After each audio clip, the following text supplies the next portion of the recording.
Helicopter सचमुच flying machine होते हैं। वे बिना रनवे के उड़ान भर सकते हैं और उतारे भी जा सकते हैं। वे हवा में ही मंडरा सकते हैं। वे किसी भी दिशा में 360 डिग्री पर हवा में पैंतरेबाजी कर सकते हैं।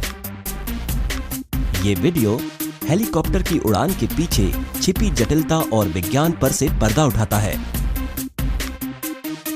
हेलीकॉप्टर की उड़ान के पीछे की भौतिकी को जानने के बाद आप ये भी समझ पाएंगे कि हेलीकॉप्टर के पायलट की जॉब अविश्वसनीय रूप से जटिल क्यों होती है।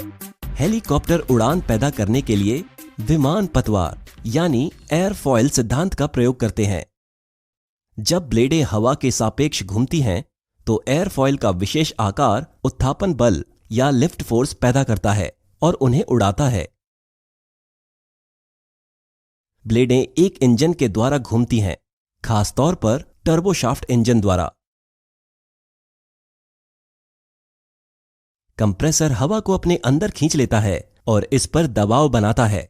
इस दबाव युक्त और गर्म हवा में ईंधन जलता है। जो गर्म हवा दहन कक्ष से निकलती है वो टरबाइन पड़ावों की श्रृंखला से होकर गुजरती है और उन्हें घुमाती है।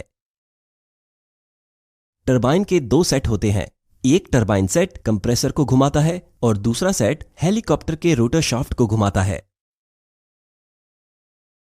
हवाई जहाज के जेट इंजनों का प्रयोग आगे धकेलने वाला बल पैदा करने के लिए होता है, लेकिन हेलीकॉप्टर के जेट इंजन का मुख्य कार्य रोटर शाफ्ट को घुमाना है। हेलीकॉप्टर चलाने में सबसे ज्यादा चुनौतीपूर्ण काम है इसका नियंत्रण। मतलब ये कि ये आगे की ओर कैसे उड़ सकता है, पीछे की ओर कैसे उड़ सकता है और बगल में कैसे उड़ता है, या फिर ये घूमता कैसे है। जवाब बहुत ही आसान है। आप जिस दिशा में जाना चाहते हैं उस ओर हेलीकॉप्टर को घुमाएं और उड़ जाएं। जब हेलीकॉप्टर एक कोण पर होता है तो ब्लेडों के द्वारा उत्पन्न बल लंबवत नहीं होता। इस बल का क्षैतिज हिस्सा हेलीकॉप्टर को मनचाही दिशा में ले जाता है।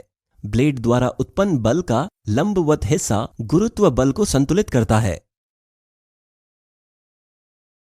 अब वास्तविक चुनौती यह है कि हेलीकॉप्टर को वांछित रास्ते पर कैसे घुमाएं। हेलीकॉप्टर के घूमने के पीछे के विज्ञान को समझने के लिए हमें एयरफॉयल सिद्धांत के बारे में और अधिक जानना होगा। एयरफॉयल यानी विमान पतवार द्वारा पैदा किया गया उठान आक्षेप कोण के साथ साथ बदलता है। आमतौर पर आक्षेप कोण जितना अधिक होगा, उठान उतना ही ज्यादा होगा।